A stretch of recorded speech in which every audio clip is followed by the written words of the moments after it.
Okay, how many people got engaged over the holiday? Anybody? And among the many questions that come with weddings is, who do I get to cater? Because really, people want to have good food, and who better than our own resident caterer, Victor Rede, who, as his company's name says plainly, is ready to cater. Ready to cater. That's Hi, right, Victor. right. Good to be back. Good to see you.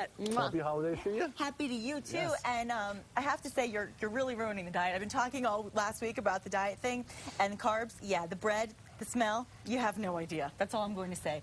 Yes, we've got some delicious bread we're going to do in a little while, but first I'm going to give you some tips on choosing a caterer and Perfect.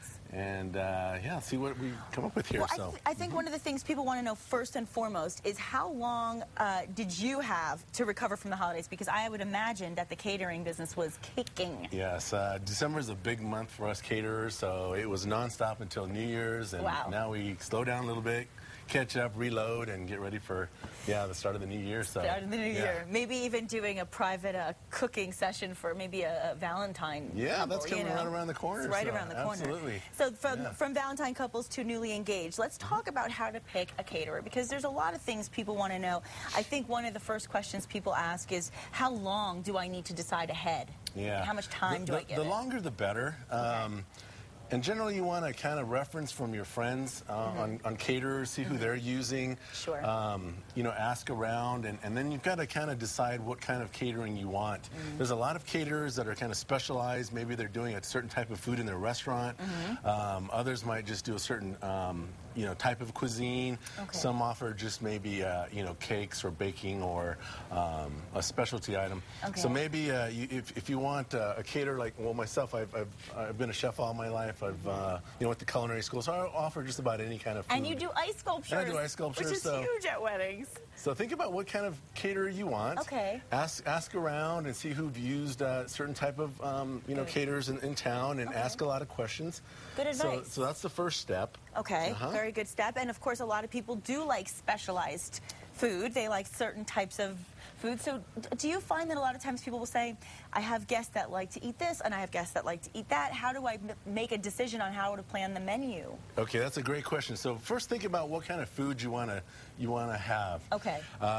Write down some ideas. Maybe you located a caterer that somebody referred to you. Sure. So then you get those ideas, you talk to the caterer, meet with them. They'll generally have some great ideas based on the ideas that you have on creating a nice balanced menu for your event. There's a lot of factors to think about on creating an event. What kind of food, how much service do you want? Do you want a bar? Do you have beer and wine? Sure.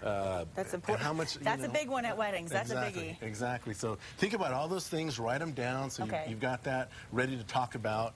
And then, kind of turn it over to the caterer. They've got a lot of experience in putting all this together in a nice package for you. Sure. So you'll discuss about, your menu items. You'll discuss about how much it's going to cost. And speaking of cost, if there's just one thing that you could do to cut corners, because of course everyone's on a budget these days, what would be the one thing you would say as to making it the most economical situation possible?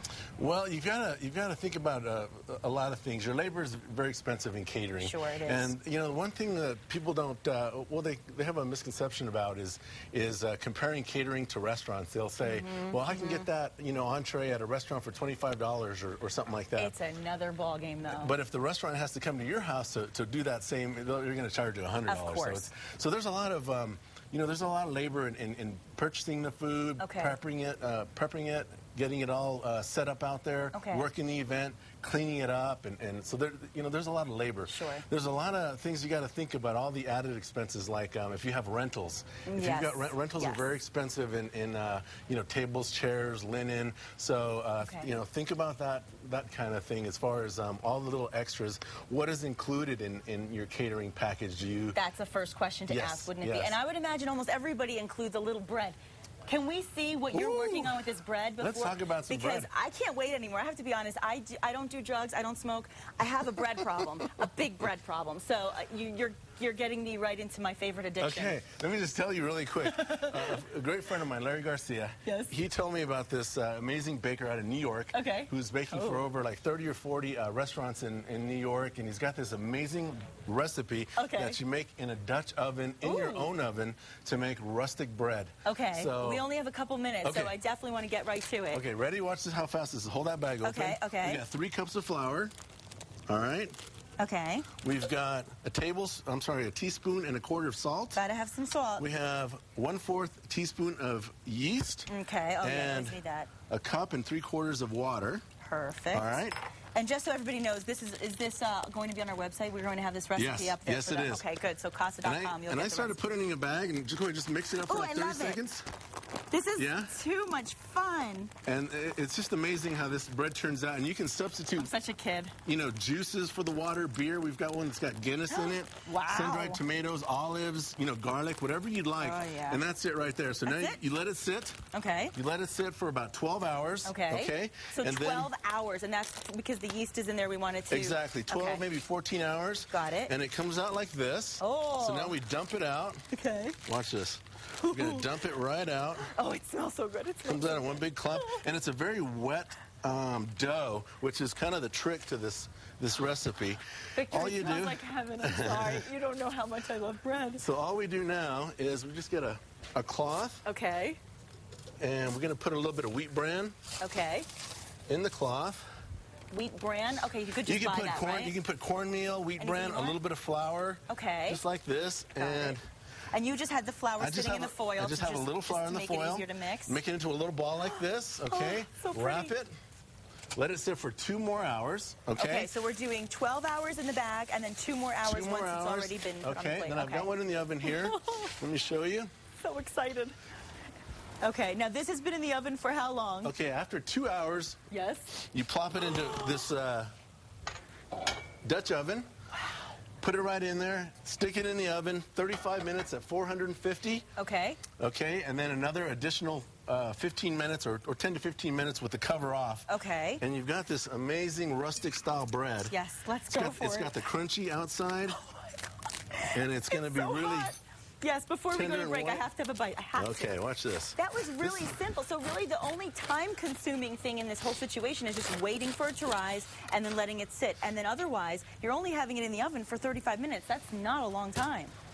That's not long at all. These are something I did These Dutch ovens are great. This morning. Yes. This has got a little Kalamata olives in there. I love You can make sweet ones. Look at that. Isn't that beautiful? Which one should I try first? I think you got to try this one here with a little bit of the Guinness stout and Kalamatas. Okay. Okay. Please don't be jealous, everybody. This is my job. I have to do what I have to do. I was hired to do it. Right? Okay. That's right. How is that? You want a little olive oil to dip in there? Victor, what? Isn't that amazing? It's just I'm sorry, the quality. Mom. I was taught not to speak with my mouth full. I'm sorry, Mom. I can't help it. You can go to break while I eat. This is too good. And you know where to go to Rede to cater? It's right below me. That's right. Isn't that great? Oh, this is amazing how this process. Olive oil. Look at that. Dip a little olive oil in there. Fantastic. Well, thank you for the education. We'll be back after the break while I chew. I'm so sorry for the bad manners. Please forgive me. I can't help myself.